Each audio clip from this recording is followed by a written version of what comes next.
Welcome to Linda's TV show.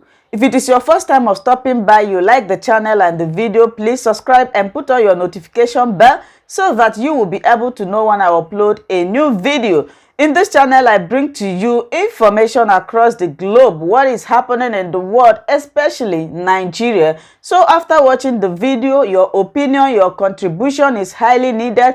Do it constructively in the comment section as we are going to watch this video together. Yes, I'm watching it together with you. Then later, we'll come to the comment section to discuss about it. Remain blessed as we watch. Slaughtered and starved to death from the British government, because that's who did it. The British government starved over 3 million children between 1967 and 1970. And you sit behind them doors and you know what's going on. Exactly the same is going on now to innocent people. But you cover it all up because you don't want the normal average person to know what's going on. Children are being murdered. Mothers are being raped every single day in southeast Nigeria, and you keep quiet.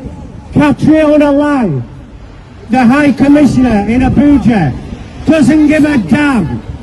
She continues to have meetings with the Fulani regime that is killing its people. You don't give a damn. You don't give a damn about innocent people killed every single day. And yet one person who tries to free his people is held in detention illegally. He's a British citizen. A British citizen. Why do we not hear about that? I thought we cared about British people. You don't give a damn. You don't give a damn because money is everything. Money and power is everything. People talk about third world governments being corrupt. This government is the most corrupt government on earth. Yes. The most corrupt government on earth. Yes. And everybody across the road there waiting to see 10 Downing Street.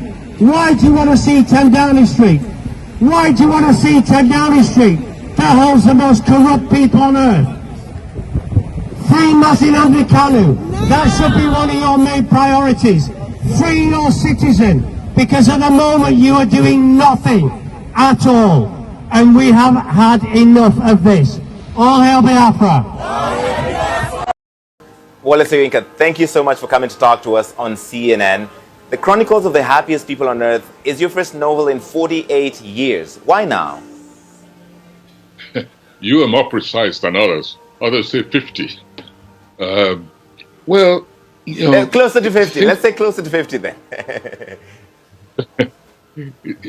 Things have been happening around one as just one grew up in the environment and saw one's visions, dreams, certitudes, ambitions being degraded in one society and on the continent for that matter.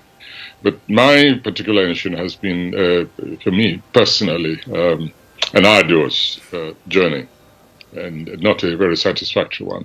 And things just reached such a stage that only, I found intuitively that only that prose form, prose fiction, could handle things that have been bubbling up inside me.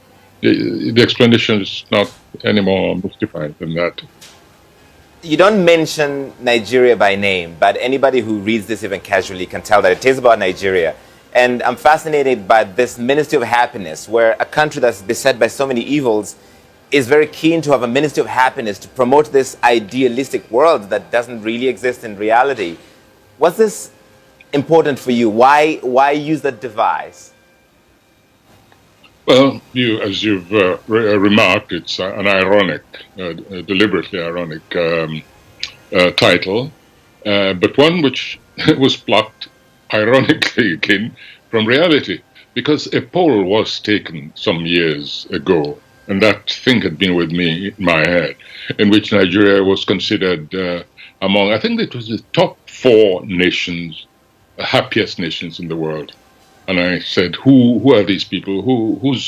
What do they know? What have they seen? What have they experienced of Nigeria that they make such an attribution? So that title really had been waiting to be answered, that claim, in many ways. And when you look at the surrounding, everything is the opposite. And yet, Nigeria is not a complete disaster. People still manage to eke not only a living, but to some extent a dignified and satisfied living. And I think it's that surface appearance of contentment, of making the best of a really bad job, insisting that no matter what, life must go on by all kinds of excessive, shall we say, superficial means of demonstrating content. It was that which needed, I think, to be quote unquote celebrated, in addition, of course, to the bleak actualities.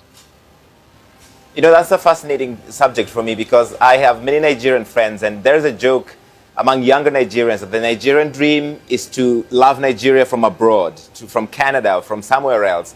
You moved back to Nigeria after all the global accolades. You've lived a lot of your life outside of Nigeria. Why did you move back home? I sometimes use the word laziness. It's just too much. It's too arduous to move elsewhere. I'm used to that place. And I also have a stubborn streak in me, which just says that this is where I was born into. That turf of earth belongs to me, at least a portion of it, no matter how minuscule. And I insist on exploiting it and letting it nourish me, and at the same time contributing what I can to ameliorating the deterioration which constantly, occurs around oneself. That's all. One is just used to a piece of real estate and to the people in it. That really, I suppose, is the bottom line, that I see nations as humanity, not as nations in the abstract. You famously destroyed your American green card after the election of Donald Trump. Now that he's out of office and President Joe Biden was elected, do you regret that? Would you move back to the U.S.? Well, the important thing to note is that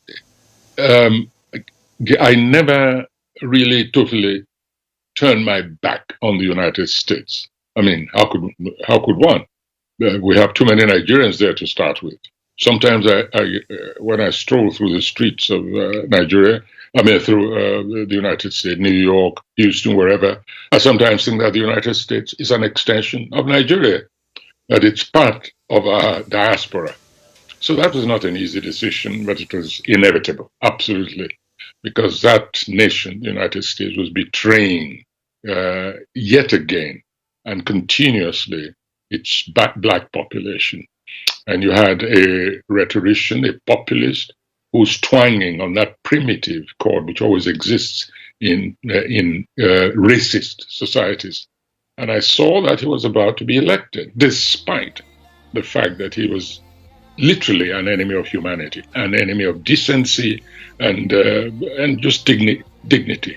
And the escalation of black killing, extrajudicial killing, during his campaign was phenomenal. And I was really astonished that many people who criticized me, who didn't recognize this, didn't see this. And there's a man who's building walls across an entire continent, and his contempt for non-white humanity was so blatant that I couldn't understand. There was nothing else. I just said, look, if this man is elected, I am changing my relationship, formal relationship. That's all. You were the first African to be the Nobel laureate in literature, and recently another African, Abdulrazak Gurnah, has just won the Nobel Prize in Literature. Do you read him? What do you think of this great honor? Well, my immediate reaction, immediate statement was to say, let the tribe expand, the African tribe, wherever, however situated. And the second one now is to use this opportunity to extend my sympathies for his baptism of fire. I suppose you know what I'm referring to, that his email, his account was hacked into and used to announce my death. Just when I was looking forward to celebrate, see how wicked people are. I was looking forward to celebrate you. celebrate with his new club member. And then they use his account to pronounce me dead. So I'm saying to him yet again, welcome to the club. You're about to start undergoing what that misery aspect of this strange recognition, which seems to exercise people all kinds of strange, abnormal ways. You know, this is what I've been going through. This is what many of us have been going through. Having our identities stolen, words put in our mouths which we never said, positions being announced in our name with our photographs attached to it. So, welcome to the Wahala, as we say in Nigeria. Professor Wole Soyinka, it's been such a pleasure speaking to you, sir. Congratulations on the new book. I've read so much of your work. I look forward to seeing more of the books that you will birth, because hopefully you'll be with us for a long, long time to come. Thank you, sir. Thank you. It's been great talking to you. For always watching Linda's TV show. I will see you again in my next video. Remain blessed. I appreciate each and every one of you, and keep on watching Linda's TV show. If you have not yet subscribed, please, I beg you to do that so that you'll be getting more updates from me. Bye-bye.